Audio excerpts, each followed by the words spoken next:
ఈరోజు fathers day. ప్రపంచవ్యాప్తంగా క్రైస్తవులు, క్రైస్తవేతరులు కూడా ఫాదర్స్ డేని అబ్జర్వ్ చేస్తున్నారు. మనందరికీ దేవుడు తండ్రి అయి ఉన్నాడు. God is our father. God is our father. So let us praise him because he is our God in heaven. Heavenly Father, మనందరికీ తండ్రి. దేవునికి మహిమ కలగాలి. మనము మన తండ్రికి మహిమ తెచ్చే బిడ్డలుగా ఉండాలని దేవుడు ఎప్పుడు కోరుకుంటాడు. ఈరోజు మీ ముందు పరిశుద్ధ గ్రంథంలో ఉన్న కొంతమంది తండ్రులను గురించి నేను మీకు తెలియజేయబోతున్నాను. Some good fathers. ఈ ఫాదర్స్ డే రోజు ముందు చెడ్డ తండ్రులను గురించి, మంచి తండ్రులను గురించి తెలియచేయాలని ఆలోచన చేస్తూ ఉన్నాను. చెడ్డ తల్లిదండ్రులు కాదు, తండ్రులు. పరిశుద్ధ గ్రంథంలో మనము ఆది కాండంలో గమనించినట్లయితే, ఆది కాండంలో మనకు వంశావళులు కనపడతాయి. ఆది కాండము, లేవియాకాండము, సంఖ్యాకాండము, చాలా పుస్తకాల్లో దేవుడు వంశావళులను గురించి ప్రస్తావించాడు. ఇక్కడ ఈ చెడ్డ తల్లిదండ్రులు ఎలా వ్యాపించారు, విశ్వవ్యాప్తమయ్యారనే విషయాన్ని మనం జ్ఞాపకం చేసుకుందాం. మొట్టమొదటిగా చెడ్డ తండ్రి ఎవరంటే కయీను. కయీను బైబిల్లో బ్యాడ్ ఫాదర్, బ్యాడ్ మ్యాన్. దేవుని వాక్యాన్ని పరిశీలించినప్పుడు ఈ కయీను మనకి ఒక చెడ్డ వ్యక్తిగా కనిపిస్తూ ఉంటాడు. కయీను దేవుని యొక్క ఉగ్రతకు గురి అయినటువంటి వ్యక్తిగా మనకు కనిపిస్తూ ఉంటాడు. కయీను దేవుని యొక్క అనుగ్రహము పొందలేని వ్యక్తిగా మనకు కనిపిస్తూ ఉంటాడు. ఆదికాండము 4వ అధ్యాయంలో చూసినప్పుడు ఆదాము కుమారులిద్దరు కూడా దేవునికి బలులు అర్పించడానికి బలిపీఠం దగ్గరికి వెళ్ళి బలులు అర్పించినప్పుడు హేబేలు అర్పణను దేవుడు అంగీకరించాడు. తన సహోదరుడైన కయీను అర్పణను దేవుడు తిరస్కరించాడు. కాబట్టి ఈ కయీను ఆ దినము నుండి తన హృదయములో ద్వేషాన్ని పెంచుకున్నాడు. నెగటివ్ యాటిట్యూడ్ని డెవలప్ చేసుకున్నాడు. దేవుని మీద అయిష్టతను పెంచుకున్నాడు. ఒక శాపగ్రస్తమైన స్థితిని సంపాదించుకున్నాడు. దేవుని సన్నిధి నుండి దూరం అయిపోయాడు. కయీను బైబిల్లో చూస్తే he was the first murderer. మొదటి నరహంతకుడుగా కయీన్ని మనం చూస్తాం. నరహత్య అనేది భూలోకములో కయీనుతోనే ప్రారంభమైంది. కయీను వివాహం చేసుకున్నాడు. వివాహం చేసుకున్న తర్వాత తనకు సంతానం కలిగింది. వాళ్ళందరూ కూడా దేవుణ్ణి ఎరుగనటువంటి వారుగా, కయీనులంటి స్వభావము కలిగినటువంటి వారుగా వారు దేవుని దృష్టిలో ఉండిపోయారు. A father produces, a father brings good or bad children. ఓ తండ్రి మంచివాడైతే ఒక మంచి వంశావళి బయలుదేరుతుంది.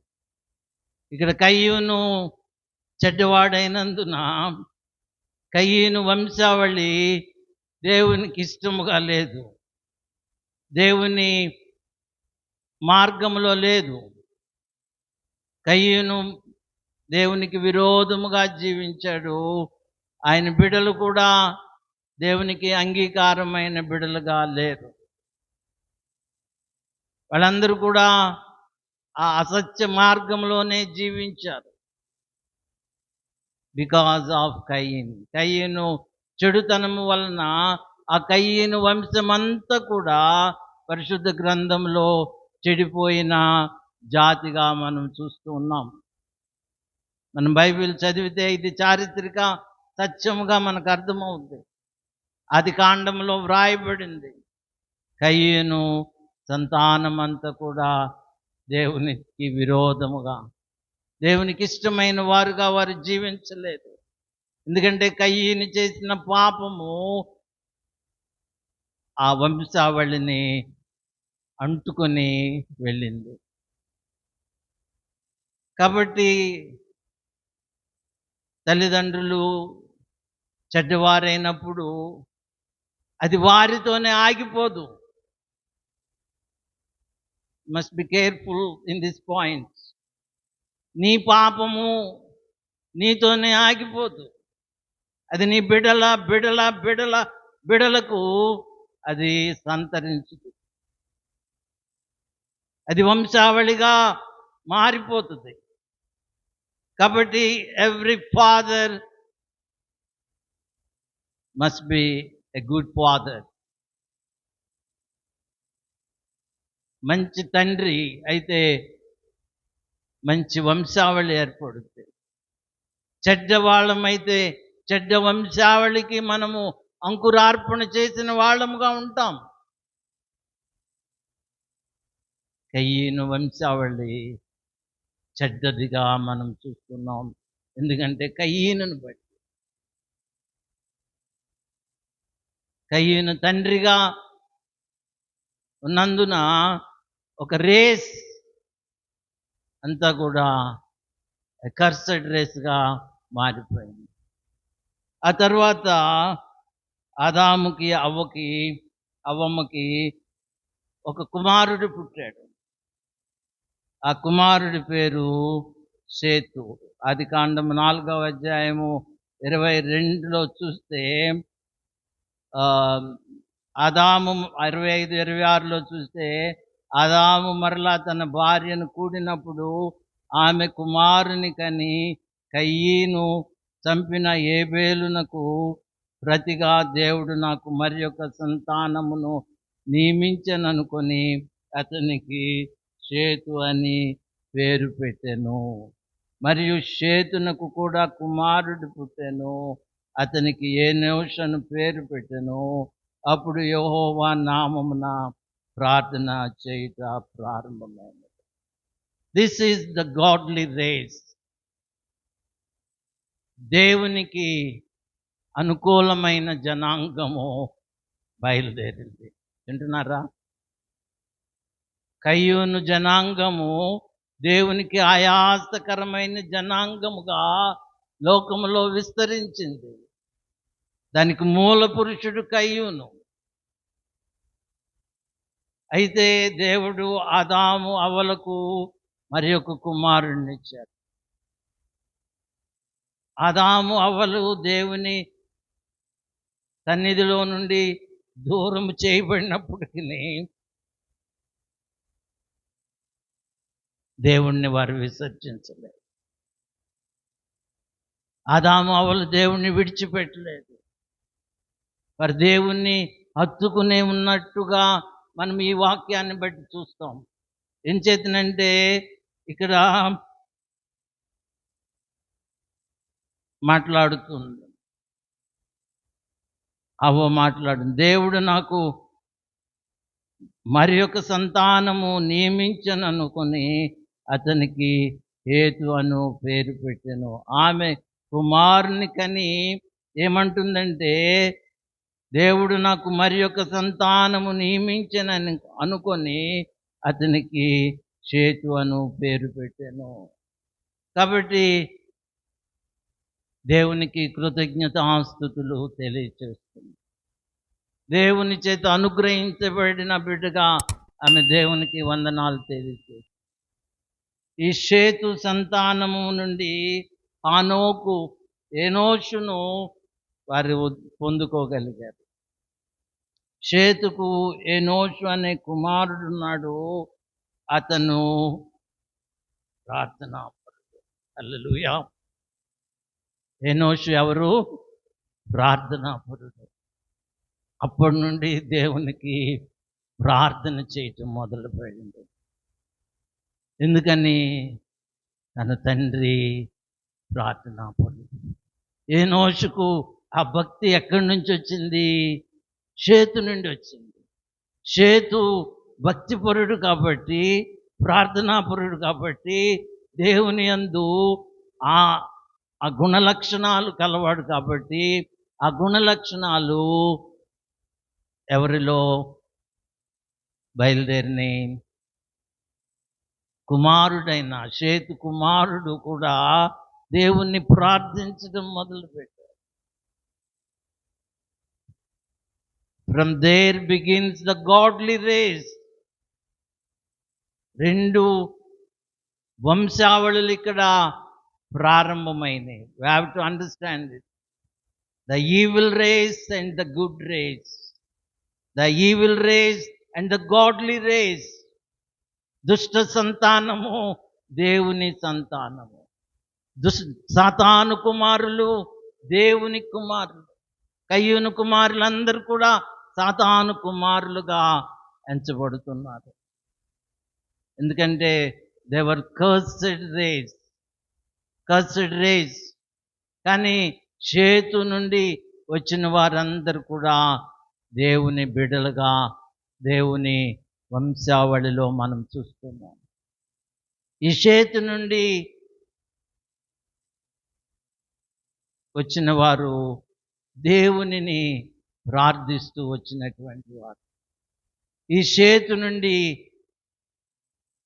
నోవాహు బయలుదేరాడు. ఇవన్నీ చదవండి, చదివితే దేవుని వాక్యం మనకు అర్థమవుతుంది. షేతు ప్రార్థనాపరుడుగా ఉన్నాడు. ఈ షేతును మనము గమనించినట్లయితే, ఈ షేతు వంశావళిలో నుండి నోవాహు మనకి వినాలి. నోవాహు మనకి స్పష్టంగా కనిపిస్తున్నాడు. నోవాహు ఆ తరము వారందరిలో దేవుని కృపను పొందినవాడుగా ఉన్నాడు. నోవాహు was a godly man, God fearing man. దేవునికి విధేయుడైనటువంటి వాడు, దేవుణ్ణి ఆరాధించేవాడు, దేవునికి ఇష్టడైనటువంటి వాడుగా నోవాహు వచ్చాడు. ఏ తరము నుండి వచ్చాడంటే షేతు వంశావళిలో నుండి వచ్చాడు. A good people, godly race. ఒక ప్రక్కన సాతాను జనాంగము, రెండో వైపు దేవుని బిడ్డలు, దేవుని కుమారులు. షేతు వంశంలో ఉన్న వారిని దేవుడు అంగీకరించాడు. హల్లెలూయా. They were godly children. ఆ వంశావళిలో నుండి నోవాహును దేవుడు ఎంచుకున్నాడు. నోవాహు నీతిపరుడు, దేవునికి ఇష్టమైన వాడు. ఆ తరము వారందరిలో నోవాహు దేవుని కృప పొందినటువంటి వాడు.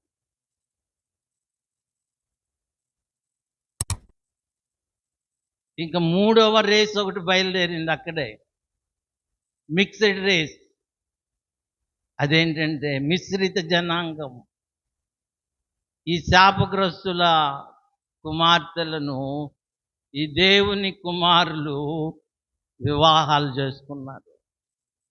అక్కడే ప్రారంభమైంది ఈ వ్యభిచారం, అడల్టరీ, విగ్రహారాధన. దారి తప్పిపోయారు. వీళ్ళు వెళ్ళవలసిన మార్గం వదిలి కయ్యూను మార్గంలో వెళ్ళారు కొంతమంది. అప్పుడు వారికి సంతానం కలిగింది. వాళ్ళు భూమి మీద వాళ్ళు కూడా విస్తరించారు. దేవుడు వాళ్ళని ప్రక్కన పెట్టాడు. ఆ జనాంగాన్ని దేవుడు, ఈ మిశ్రమ జనాంగాన్ని, ఈ కయ్యూను జనాంగాన్ని దేవుడు ఆనర్ చేయలేదు. God answers his children. దేవుడు తన బిడ్డలను ఆనర్ చేస్తాడు. నోవాహును ఆనర్ చేశాడు. హానోకు దేవునితో 300 సంవత్సరాలు నడిచాను అని మనము చూస్తాం. నోవాహుకు ముందు హానోకును మనం చూస్తాం. హానోకు కూడా షేతు సంతానము నుండే వచ్చాడు. హానోకు దినములన్నీ 365 హానోకు దేవునితో నడిచిన తరువాత దేవుడు అతన్ని తీసుకొని పోయెను. హానోకు దేవునితో 300 సంవత్సరాలు నడిచాడు. హానోకు దేవుని హత్తుకొని జీవించాడు. నోవాహు దేవుణ్ణి హత్తుకొని జీవించాడు. ఆ నోవాహు నుండి మరలా దేవుడు నూతన సృష్టి ప్రారంభించాడు. ఈ నోవాహు నుండి దేవుడు తనకిష్టమైన వారిని లేవనెత్తాడు. ఈ నోవాహు సంతానం నుండి దేవుడు అబ్రహామును పిలుచుకున్నాడు. దేవుడు ఇస్సాకును లేవనెత్తాడు. యాకోబును లేవనెత్తాడు. These are all godly fathers. దేవుని బిడ్డలు, good parents, good fathers. Abraham a good father. Abraham భక్తి అంతా ఇసాకు పుణికిపుచ్చుకున్నాడు. Isaac was a man of prayer. Isaac మంచి ప్రార్థనాపరుడు. బైబిల్ సేస్ ఇసాకు ప్రార్థనాపరుడు. గాడ్ బ్లెస్డ్ ఐజాక్ అండ్ అతని నుండి యాకోబును లేవనెత్తుకున్నాడు. యాకోబు నుండి 12 కుమారులను లేవనెత్తాడు. ఆ 12 మంది గోత్రకర్తలుగా మారారు. పరలోకంలో వారికి సింహాసనాలు ఉన్నాయి. ఈ 12 గోత్రకర్తలకు పరలోకంలో 12 సింహాసనాలు. అసలు యాకోబు ఎంత అదృష్టవంతుడు! దేవుని చేత ఎంత ఆశీర్వదించబడిన వ్యక్తి మనం ఆలోచన చేస్తే. తన 12 మంది కుమారులకి దేవుడు 12 సింహాసనాలు పరలోకంలో ఏర్పాటు చేశాడు. If your family, if you are a good father, God rise up good generation. Hallelujah. ఇది నీతో నాతో పోయేది కాదు. దేవుని ప్రణాళికలో మనమున్నాము. నువ్వు ఒక బిడ్డకు తండ్రి అయ్యావంటే నిన్ను బట్టి నీ బిడ్డలు, నీ నీతి పిల్ల తరముల వరకు నిలుచును. కాబట్టి if you are a father, you must be a righteous person. నువ్వు నీతిమంతుడుగా ఉండాలి. నువ్వు నీతిమంతుడుగా ఉంటే నీ బిడ్డలు దీవించబడతారు. ఆమేన్. యోబు గ్రంథము 1వ అధ్యాయంలో మనం చూస్తే దేవుడు యోబుని గురించి వింటున్నారా, మంచి సాక్ష్యం ఇస్తాడు. యోబు నీతిపరుడు, యథార్థవర్తనుడు అని మంచి సాక్ష్యం ఇస్తాడు కదా. యోబు చేసిన ఒక మంచి పని ఏంటంటే, మీకు రిఫరెన్స్లన్నీ నేను చెప్పలేను. యోబు గ్రంథము 1వ అధ్యాయం చదవండి. దానిలో యోబు ఒక మంచి తండ్రి అని మనం ఎలా చెప్పాలి అంటే, యోబు ఏం చేసేవాడంటే, అనుదినము తన బిడ్డలు పాపము చేయుదురేమో అని, దేనికంట, తన బిడ్డలు పాపము చేయుదురేమో అని అనుదినము దేవునికి బలులు అర్పించేవాడు. దేవుణ్ణి దూషించుదురేమో అని. 5వ వచనం అండర్లైన్ చేసుకోండి. యోబు ఎ గాడ్లీ ఫాదర్ తన బిడ్డలు దేవుని క్రమములో పెరగాలని, దేవుని భయములో పెరగాలని, దేవుని భక్తిలో పెరగాలని, దేవుని ఎదుట పాపము చేసే వారుగా ఉండకూడదని యోబు అనుదినము ప్రార్థనలు చేసేవాడు, బలులు అర్పించేవాడు. How many parents, how many fathers praying like that? ఎంతమంది తండ్రులు తమ బిడ్డల ఆధ్యాత్మిక జీవితం కొరకు ప్రార్థన చేస్తూ ఉంటారు. ఉదయాన్నే లేచి నీ బిడ్డల ఆధ్యాత్మిక జీవితం కొరకు ఏనాడైనా ప్రార్థన చేసావా?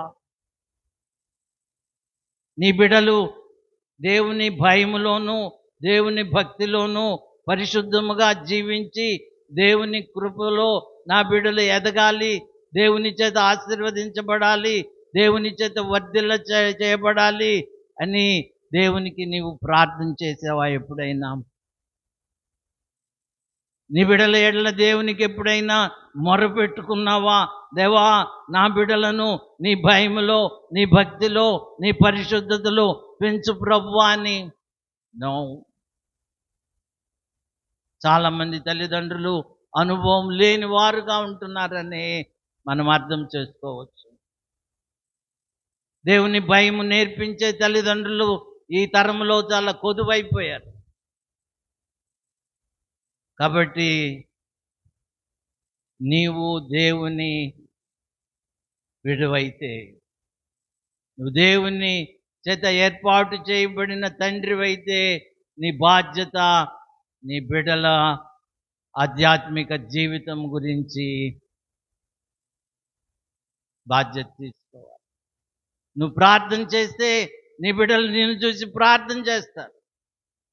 నువ్వు బైబిల్ చదివితే నీ బిడ్డలు నిన్ను చూసి బైబిల్ చదువుతారు. నువ్వు కూర్చోబెట్టి వాళ్ళకి ఎప్పుడైనా మంచి మాటలు చెప్పావా? దేవుని గురించి వారికి ఏదైనా బోధించావా? ఇస్సాకు దేవుడు ఎందు భయభక్తులు కలిగిన. ఇస్సాకు కుటుంబంలో ఒక సంక్షోభం ఏర్పడింది. అన్నాదమ్ముల మధ్య డిస్టర్బెన్స్ వచ్చింది. ఏశావు యాకోబును చంపేయాలనుకుంటున్నాడు, అన్నకు చేసిన ద్రోహాన్ని బట్టి. తల్లి భయపడిపోయింది. తల్లిదండ్రులు ఇద్దరు ప్లాన్ చేసి యాకోబును దూరం పంపించేయాలనుకుంటున్నారు. అప్పుడు తల్లి అంది, నాయనా నువ్వు వెళ్ళి ఫలానా చోట మేనమా ఉన్నాడు, అక్కడికి వెళ్ళమంటే అక్కడికి పంపిస్తూ ఉన్నారు. అప్పుడు ఇస్సాకు యాకోబును దీవించి పంపించాడు. ఆదికాండము 28వ అధ్యాయం చదివితే మనం చక్కని మాటలు చూస్తూ ఉన్నాం. సర్వశక్తి గల దేవుడు, 28వ అధ్యాయము 3వ వచనం నుండి, సర్వశక్తి గల దేవుడు నిన్ను ఆశీర్వదించి నీవు అనేక జనములకున్నట్లు నీకు సంతానాభివృద్ధి కలుగు చేసి నిన్ను విస్తరింపచేసి నీవు పరవాసివైన దేశమును, అనగా దేవుడు అబ్రహామునికి ఇచ్చిన దేశమును నీవు స్వాస్థ్యముగా చేసుకున్నట్లు ఆయన నీకు, అనగా నీకును నీతో కూడా నీ సంతానమునకును అబ్రహామునకు అనుగ్రహించిన ఆశీర్వాదమును దయచేయునుగాక అని దీవించి యాకోబును పంపివేశాను. చక్కని ఆశీర్వాదం ఇస్తున్నావు. నువ్వు నీ బిడ్డలను ఆశీర్వదించాలి.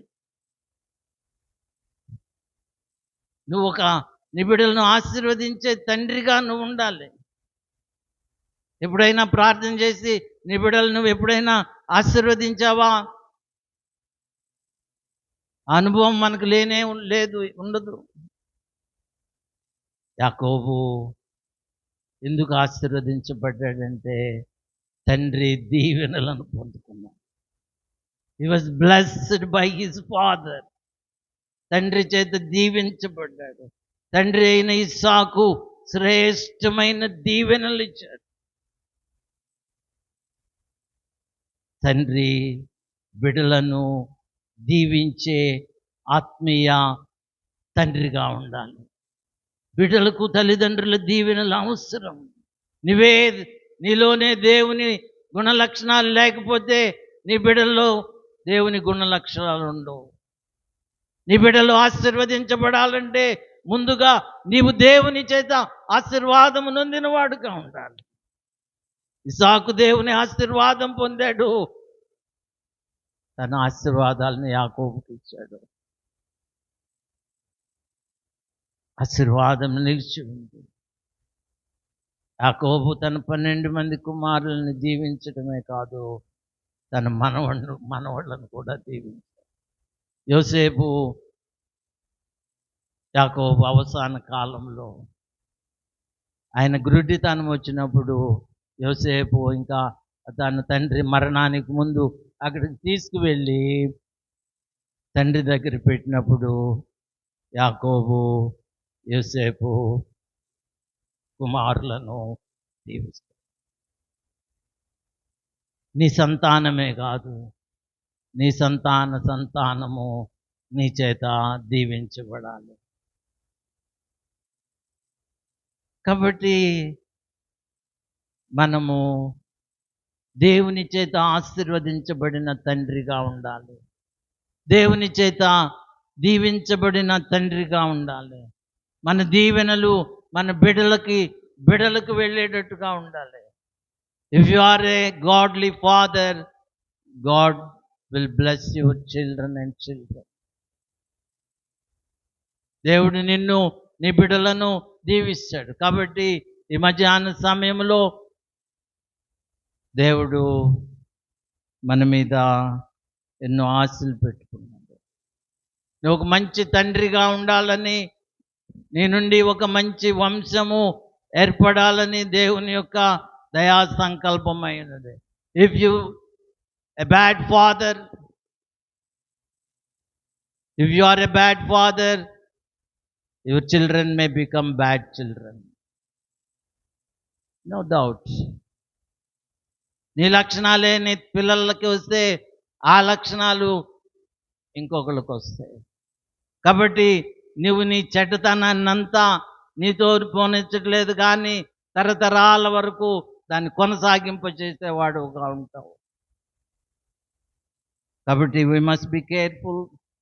Not even fathers, all parents must be very careful about children. నువ్వు దీవించే తండ్రిగా ఉండాలి ఇస్సాకు వల్లే. యాకోబు వల్లే నీ మనము సంతానాన్ని నువ్వు దీవించాలి. మొర్దెకై వల్లే నీ బిడ్డలకు నువ్వు మంచి భవిష్యత్తును కలుగు చేయాలి. మంచి భవిష్యత్తునివ్వాలి. నువ్వు తినకపోయినా, కష్టపడినా, ఇబ్బంది పడినా వాడికి ఒక శ్రేష్టమైన భవిష్యత్తు కొరకు నువ్వు పునాదులు వేయాలి. That is your duty. అంత మాత్రమే కాదు, you must be like Job in goods. ప్రియమైన దేవుని బిడ్డలారా, దేవుడు మిమ్ములను మంచి తండ్రులుగా ఆశీర్వదించునుగాక. దేవుని యందు భయభక్తులు కలిగిన తండ్రిగా, దేవుని ఆరాధించే తండ్రిగా, మీ బిడ్డలను ఆరాధింపచేసే తండ్రిగా నువ్వు ఉన్నట్టయితే నీ నీతి నీ పిల్ల తరముల వరకు ఉంటుంది. If you are a bad father, అది కూడా తరతరాలు వస్తుంది. కాబట్టి జాగ్రత్త కలిగి ఉందాం. Every father should be a prayerful father. Every father should be a prayerful father. దేవుని యందు భయభక్తులు కలిగిన వాడుగా ఉండాలి. నీకే దేవుని అంటే భయం లేదు, నీకే దేవుడు అంటే భక్తి లేదు, నువ్వే బైబిల్ చదువు, నువ్వే ఆరాధించు, నువ్వే దేవుని సన్నిధిలో నువ్వు మోకరించి ప్రార్థన చేయటం నీ బిడ్డలు చూడలేకపోతున్నారు. నీ బిడ్డలు నేను గమనించినప్పుడు నా తండ్రి దైవిక లక్షణాలు కలిగిన వాడు అని వారు నీ నుండి అనేక విషయాలు నేర్చుకోవాలి. ఎందుకంటే నీ మోకాళ్ళు వంగాలి. నీ మోకాళ్ళు వంగకపోతే నీ బిడ్డల మోకాళ్ళు వంగవు. జ్ఞాపకం చేసుకోండి. If you kneel down your knees, your children kneel down. ఈరోజు నుండి ఈ మందిరంలో ఉన్న తండ్రులకు ఈ వీడియో ద్వారా ఈ వాక్యం వినే వారికి దేవుడు ఒక గొప్ప కృపను దయచేయను గాక. Must be good person. మనమందరం దేవుని దృష్టిలో మంచి వారముగా ఉండాలి. Be a good father, be a prayerful father and bless your children every day. మీ బిడ్డలను మీరు ప్రతిరోజు దీవించండి. వాళ్ళని మోకరింప చేసి వాళ్ళకి ప్రార్థన చేయండి. Pray for them daily, bless them daily. మీ బిడ్డలు దేవుని చేత ఆశీర్వదించబడతారు. బాలుడు నడవలసిన త్రోవను వానికి నేర్పము. పెద్దవాడైనను దాని నుండి వాడు తొలగిపోడు. హల్లెలూయా. నువ్వు నేర్పకపోతే వాడు ఎలా నేర్చుకుంటాడు? ఒక మంచి తల్లిగా చూడాలని దేవుడు ఇష్టపడుతున్నాడు. ఒక మోడల్ పేరెంట్గా ఉండాలని దేవుడు ఇష్టపడుతున్నాడు. Be a model to your children. May god bless all fathers. దేవుడు తండ్రులను దీవించును గాక. ఆమేన్, ఆమేన్.